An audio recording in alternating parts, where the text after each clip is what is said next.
Hey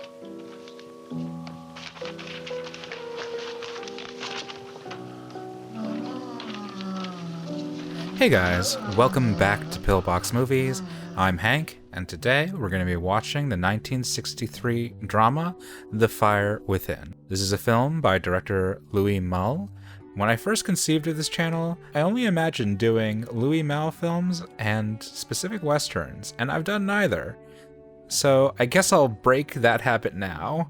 This is coming off the heels of watching Oslo, 31st of August, the Joachim Trier film. That film was actually adapted from a story upon which The Fire Within is based. So yeah, in some ways you could call Oslo, 31st of August a remake of The Fire Within. So basically, I'm interested in seeing the same kind of story beats play out, but with a different director. This was shot in 1963. I doubt heroin will come much into play in this movie, but you never know. And before we get started, don't forget to click the like button and subscribe for more old, obscure, and art house films. And be sure to check out my Patreon for more videos on even more obscure movies. Un film de Louis Malle, d'après le roman de La Rochelle, musique de Eric Satie. Directeur de la photographie, Ghislaine Colloquet. He did another film feature on this channel, Young Girls of Rochefort. He's also the DP for a lot of Robert Bresson films. À ce moment-là, Alain regardait Lydia avec acharnement. Qu'attendait-il? Okay, so I'm wondering actually, in retrospect, if the person in Oslo, mais nette. yeah, if Anders was meeting up with his actual Pour lui, la girlfriend. sensation avait glissé une fois de plus. I didn't really remark on it much in Oslo, because I was still getting my bearings, but it is like a tremendously sad but relatable feeling to look into a loved one's face and be inspired to take your life, not due to any fault of theirs or whatever, but the kind of intensity of emotions associated. The feeling of never being this happy again, or feeling like you'd never be as close to another person again as you are in this moment. Lots of morbid thoughts can enter into your head.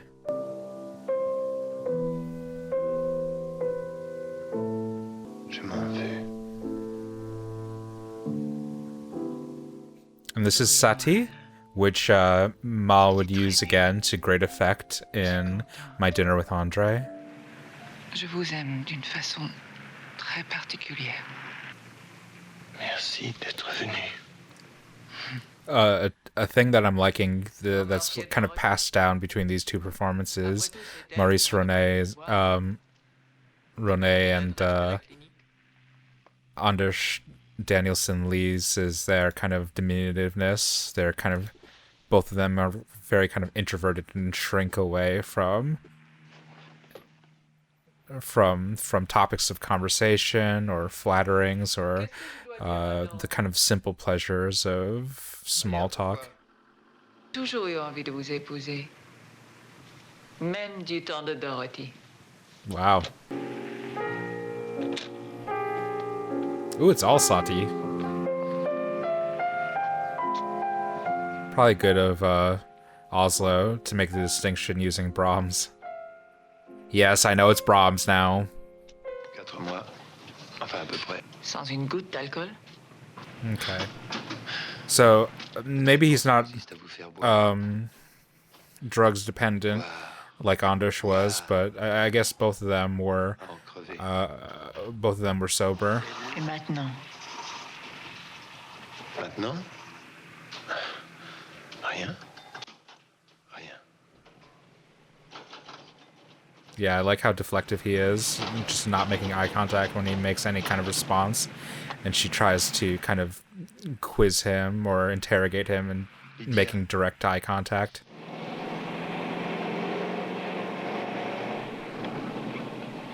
Cette ville oubliée. This is beautiful. Oh my gosh. Si triste. What a nice shot just on the streets of C'est Paris. drôle, les cliniques. Vous êtes guéri, Alain. Je n'ai pas très envie de rentrer dans la vie. Paris me fait peur. I don't know what it is, but I just get so wistful watching anything by Louis Malle. Trouve malheureux. Just a feeling of heartache watching the wind course Venez à New through York. his girlfriend's hair. Promettez-moi que vous viendrez à New York aussitôt que vous pourrez. Ne partez pas, je vous en prie.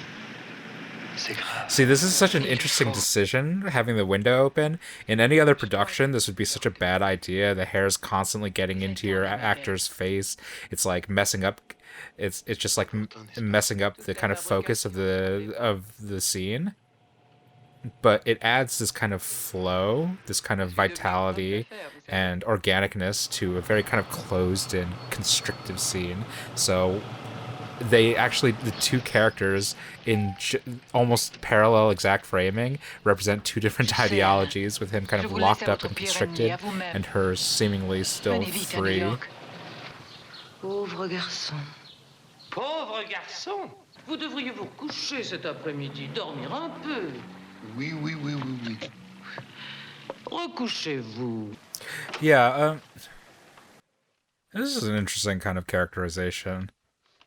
It's going out of its way to kind of show that he has this kind of network of people that like care for him or sympathize with him, people who don't want to see him hurt himself. And I'm not sure if it's trying to establish that as like a good force in his life or a negative force, whether or not he interprets that, if he's like filtering it through a lens of kind of his own depression or his own kind of disordered thinking, finding it like cloistering. Like these people don't really know him, so they can't really care for him. And he only cares about Dorothy. Misère.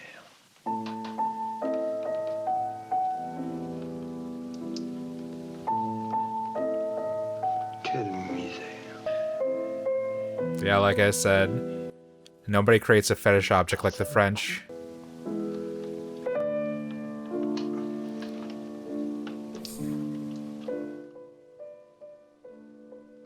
Something too about the musicality of Malle, the way in which she kind of constructs a scene, edits a scene.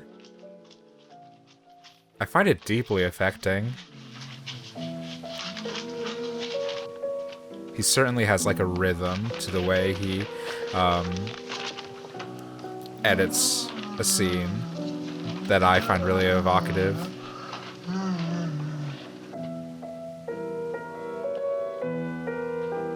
Like, all this feels so new to me. This feels like it was made like in the same decade as like as Oslo. Naughty. It still feels kind of like, you know, Nouvelle Vague, but it really does feel modern. It all feels wonderfully precarious, like this tower of matchbooks. And it's really cool to see a kind of very different interpretation of this character than what Anders Danielson Lee brought to his. He was kind of had like heavily internalized his depression and kind of defeatedness, and you got the feeling that he was trying to claw himself out.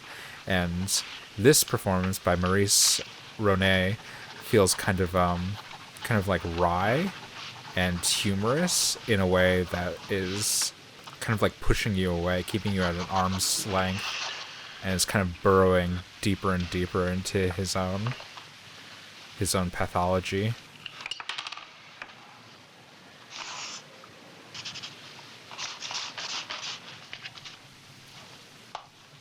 A Luger.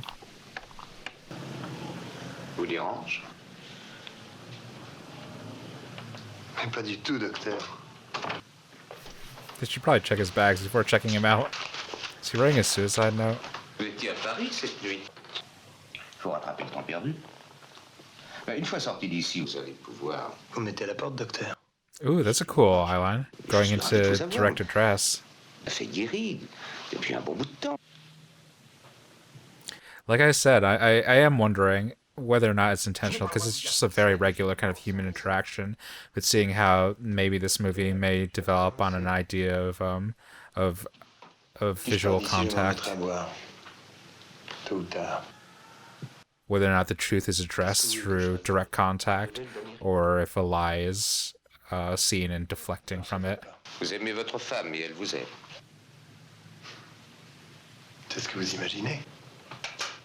Parce que ça vous arrange. Je vous dis qu'elle ne répondra pas.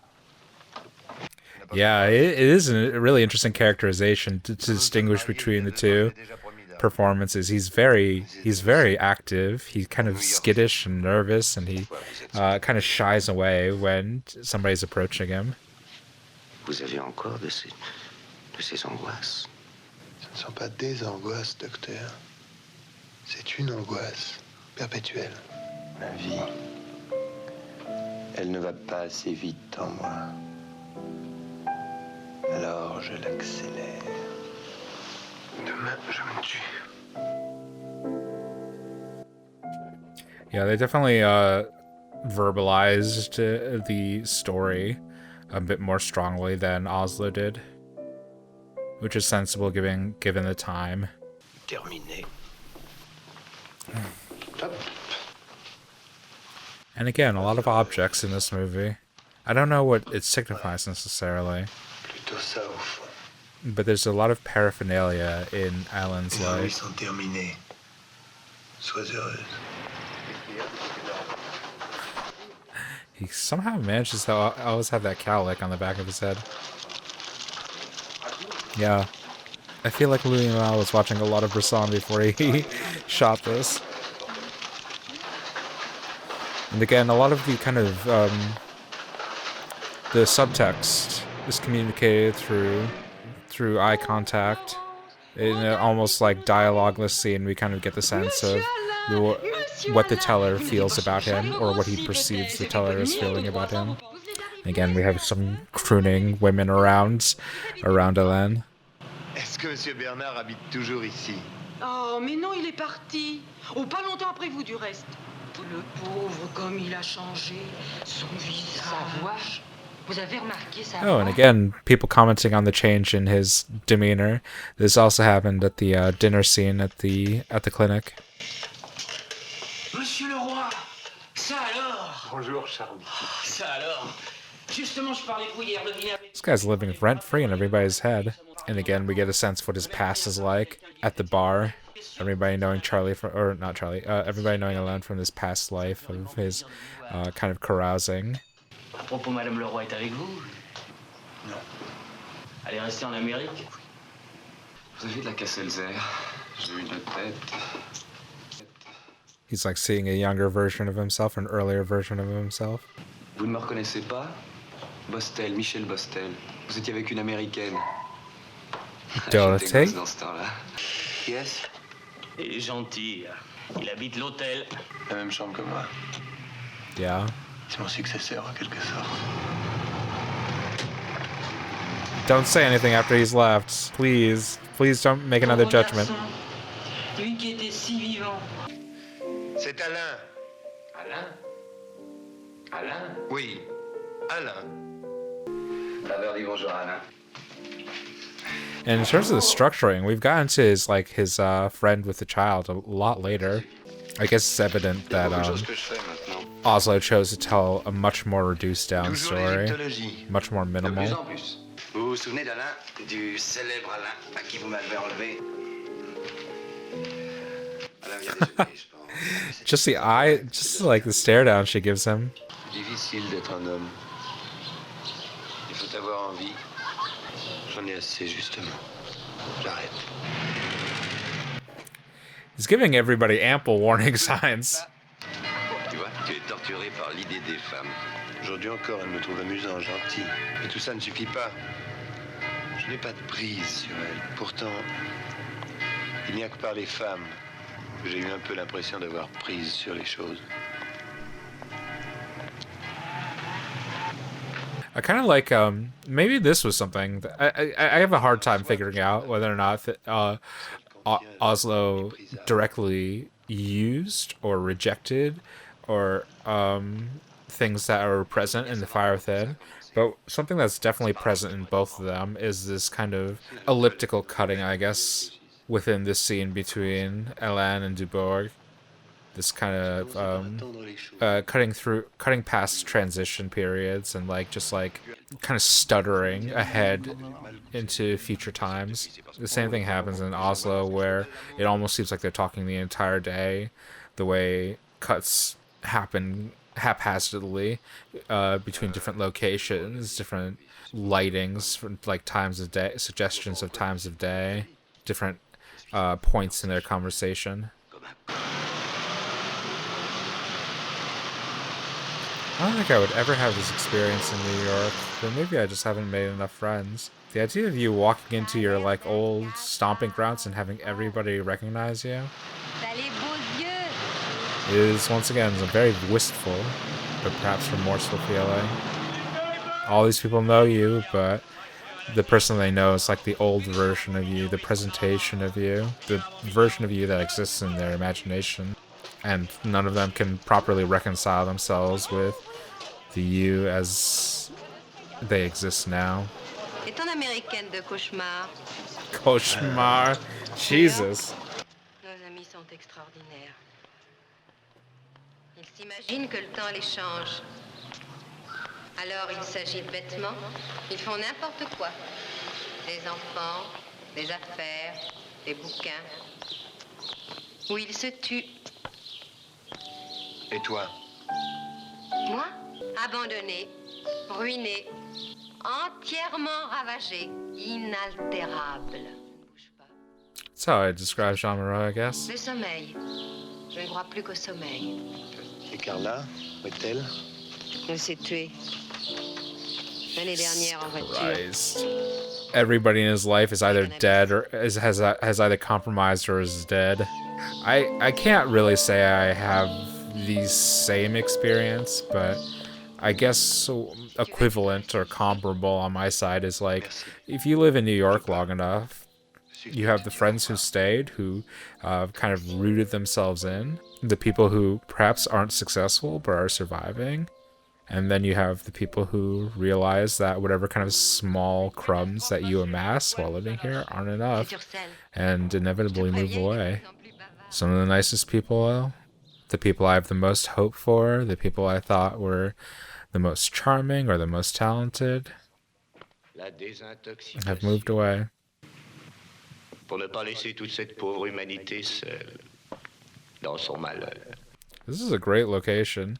Just amazing set pieces, amazing art pieces. Reminds me of Clouseau's last movie, La Prisonnière, or Women in Chains, that featured kind of an art-obsessed dilettante and who had this huge art collection. Vous n'êtes que des formes vides. Quel mufle! Il est devenu impossible. Oh, Jesus. Yeah, nobody can reconcile the current identity of Hélène. It's really disheartening. It's true to life and whatever, but everybody has a conditional relationship with Hélène, much like everybody has a conditional relationship with you. If you're not the life of the party anymore, what use are you to anyone? Even the ones that care for him still pity him. It really is a story about written by and meant to be taken by people in year 10, year 20 in their friendships or living in a city at the precipice where your identity, your reputation, or your lifestyle has become untenable.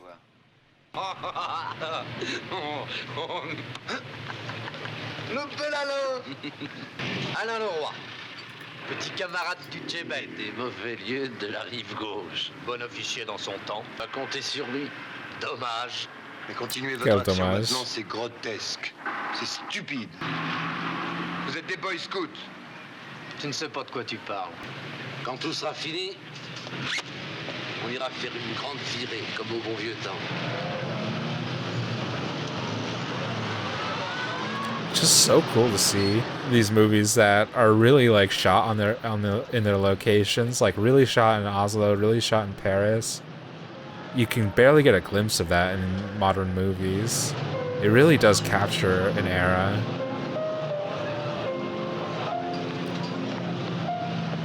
Part of what's so invigorating watching a movie like this, or watching a movie like Blow Up, you really get to see the city captured in chrysalis. Very, very different from in modern times, like a movie like Last Night in Soho.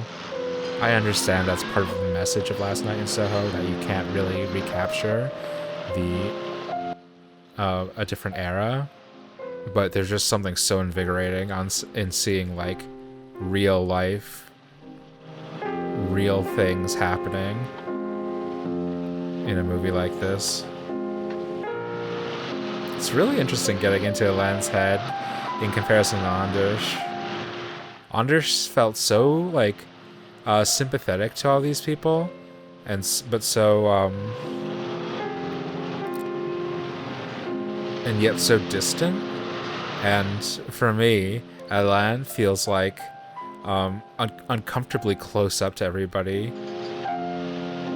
He feels like pricked by everybody around him.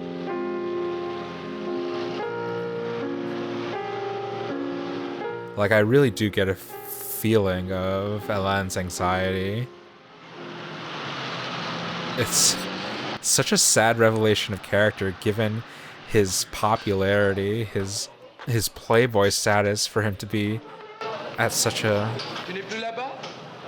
distance from people now. Put in such fear from people. And of course, I skipped over him taking his first drink in the movie. I apologize for that.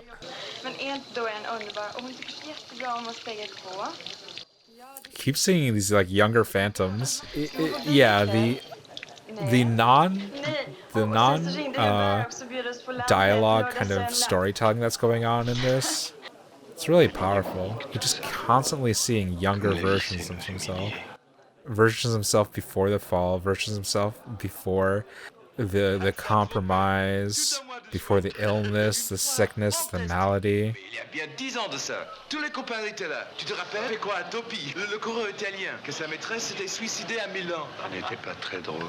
It's really hard feeling to kind of explain.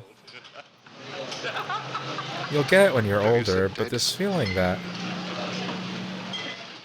there's going to be an inevitable change in your life that you won't be able to justify to the people in your life. The people who like know you but don't know you. Your divorce, your alcoholism, your diagnosis, the death in your family, the failure of your career. These kind of compounding life events that are real, that are essential to your identity, but kind of ruin your image for other people because they don't really know you. And when you find out that you're so unknown in a place that was your home, that is your home, maybe you would feel justified in taking arms against yourself.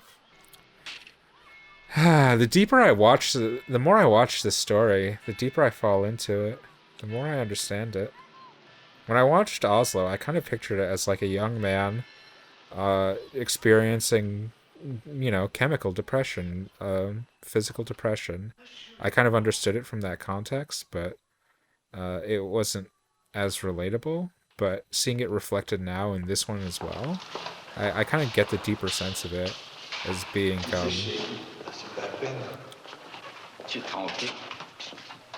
about like time lost. Je ne me sens pas très bien. In a kind of weird contrast to his life in the clinic, I don't think it's really that big of a focus, but when he was at the clinic, he had kind of all of these choices. He had this assembly of shirts and different cufflinks, and now he's just relegated to wearing the exact same clothes the entire day. And I don't know if it's a conscious choice, but it's kind of like the opening and the end game of a chess match. He had all these options when he started this day, and as he progresses, it reduces down and down into an inevitability. Pauvre Alain. Toujours jeune. Maybe not. Les libertins chinois sont des jouisseurs. Pour qui l'amour est un plaisir, seulement un plaisir. Okay. De raffiner le plus possible. All right. C'est un art, l'agrément. Calm down. Mon ami Alain vous dévore des yeux. Racontez une histoire.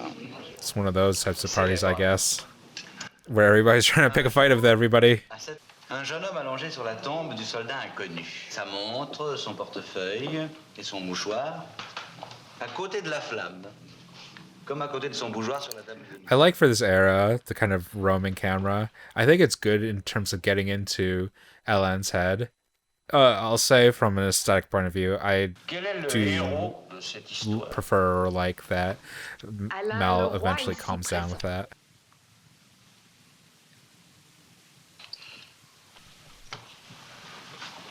But yeah, the non-verbal storytelling of this movie is really good. It makes you feel like you're at a party where everybody's judging you and not saying it out loud.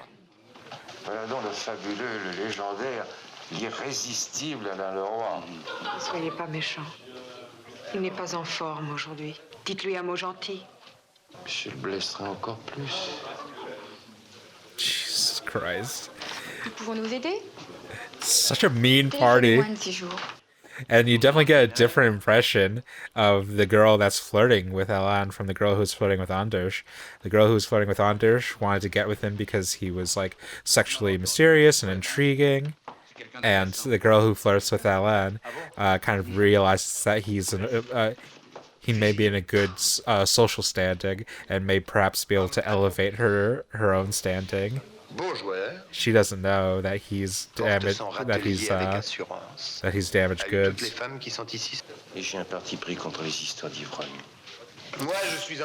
Do not throw it. Please do not throw it. Nous autres, les ivrognes, nous sommes les parents pauvres. Nous le savons. Ah. Je suis parti. Je ne suis pas parti, mais je vais partir. It really is unfortunate, because if you're not on this side, if you're watching this happen to somebody else, you would act the exact same way as everybody at this party. You'd turn your back, or you'd try your best to be sympathetic. But there's only so many times you can help out before you eventually don't help this guy home. It's like real life. This movie's like real life. Je présente Frédéric. Et vous, monsieur? Croyez-vous dans vos actes? All these girls that he slept with, and they're new men. It's weird. It's weird being put in the position to sympathize with this womanizer and this carouser, this partier. And really understand his perspective. Mais vous croyez en Maria, n'est-ce pas? That he's replaceable.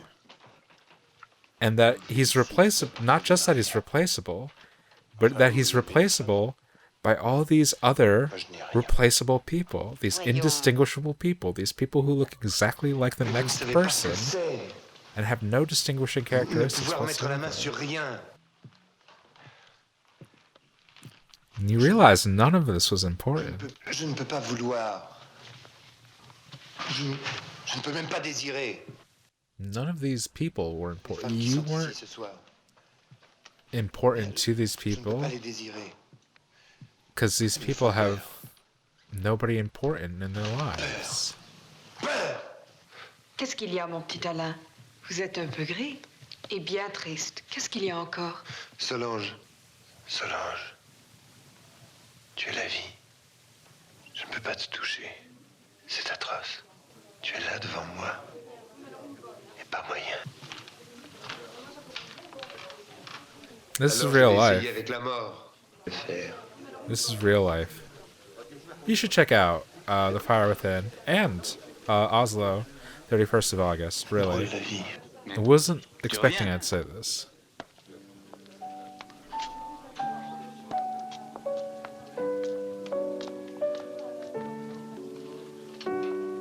J'ai de l'argent au moins? J'en ai plein les poches. Oublie pas, Alain. Yeah, it's really sad to Déjeuner hear. demain. All of them also express fondness, while simultaneously expressing regret that he's no longer the man that he once was. It's really, really kind of well fleshed out character. Like with Oslo, I really got the kind of chemical or psychological sense of this character, of like what it feels like to be on your last day, and the kind of resignation you feel with that. The last fleeting moments of perhaps even gratitude you have before you slip away. And in this, I find it's giving like a sense of, it's giving me a different sense, or a better sense of conditions of how we arrive at this moment, of what things that happen in this person's life, that happens in all of our lives, that can push us to a point of resignation, that this character is manifesting as suicide. The suicide may be the different action from what we do in our lives, but the point of resignation is something that we all reach.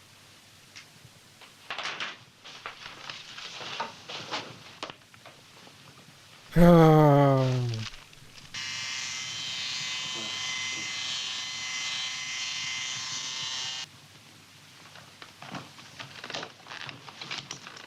the rest of his clothes are packed away. He only has one option left. Put away your pictures, put away your cash, put away your books. All the other different possibilities of who you were as a human are packed away. There's only one more option left. Allô? C'est vous, Alain? Comment ça va ce matin? Pas mal, pas mal. Pas mal. Vous dites ça d'un ton? Vous êtes gentil. Je vous aime beaucoup. His gentil. Vous m'aimez beaucoup. At the last moment, Et bon sûr. they were sweet. They did try.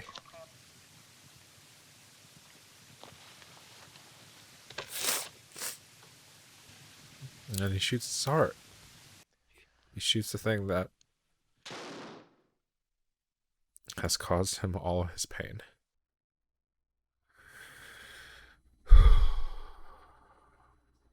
Alors, Drieux a écrit ce livre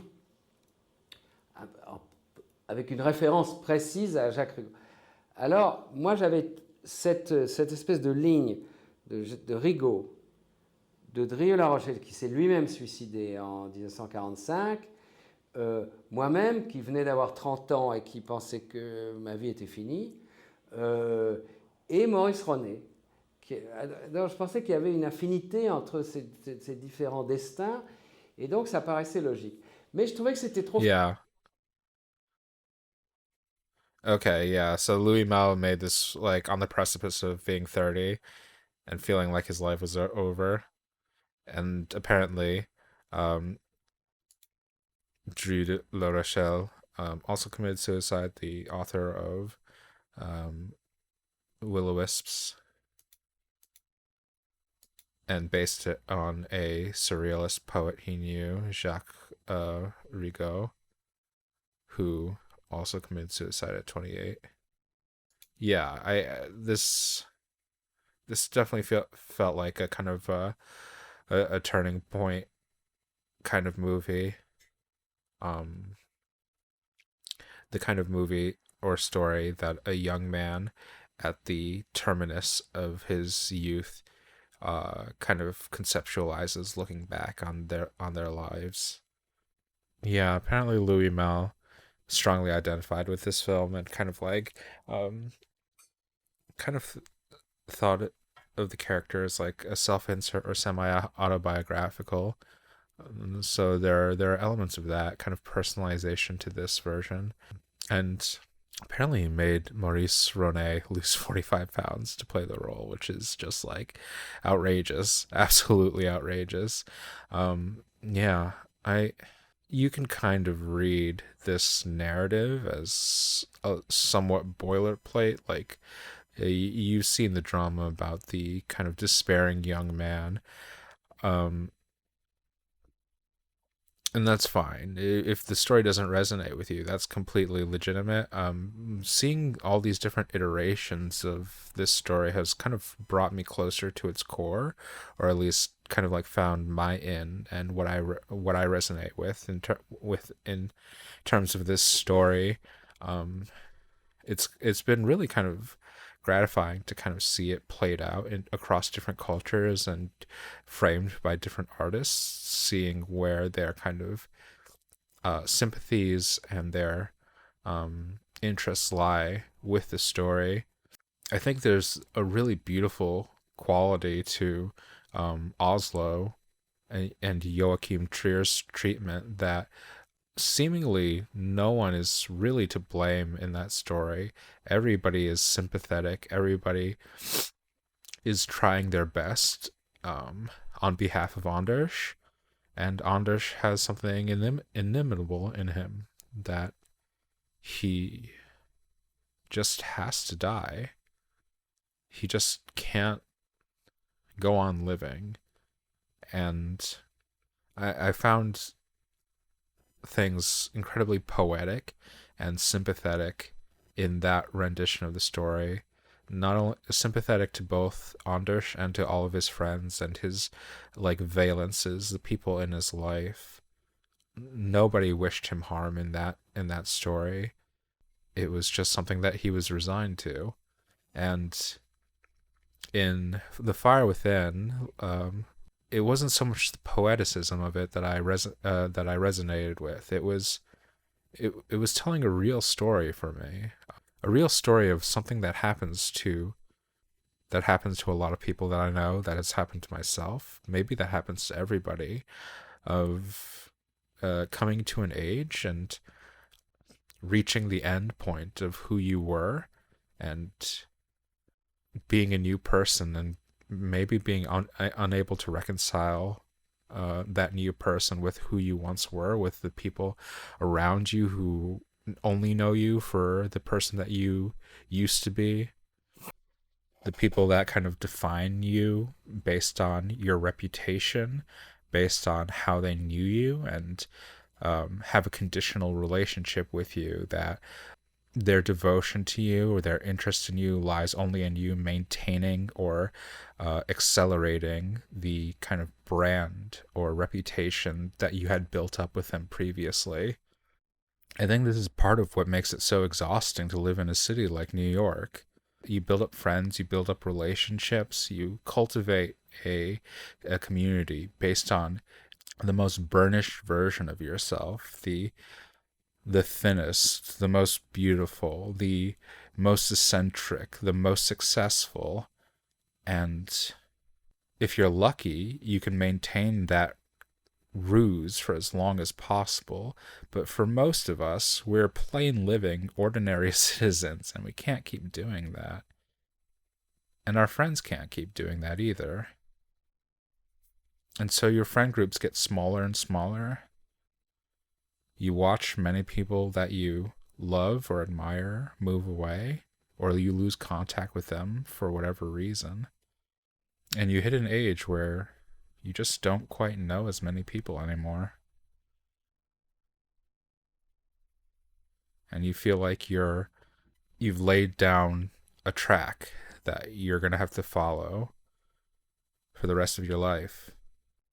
And there's a sort of resignation to that manifests itself in different ways. It hasn't manifested in suicide for me, obviously, but I can understand why somebody like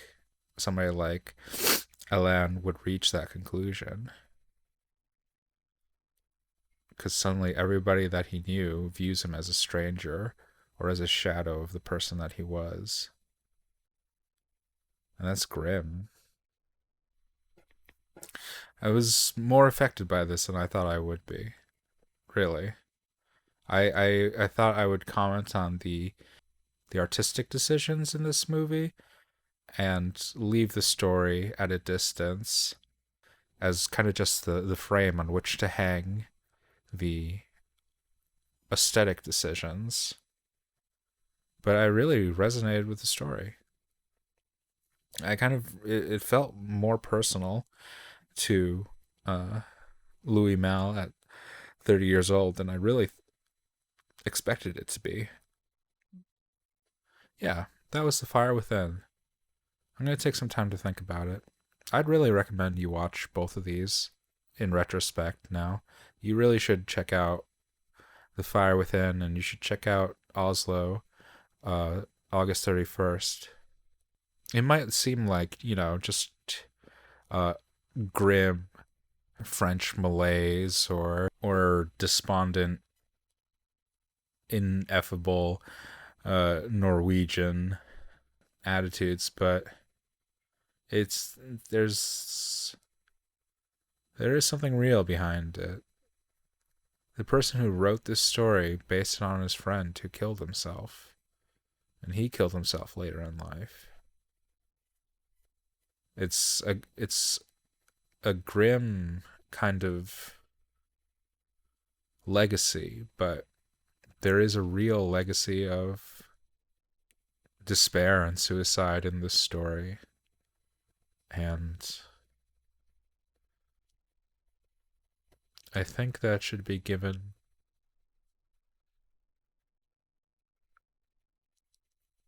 respect. So yeah, that was The Fire Within, the Follet.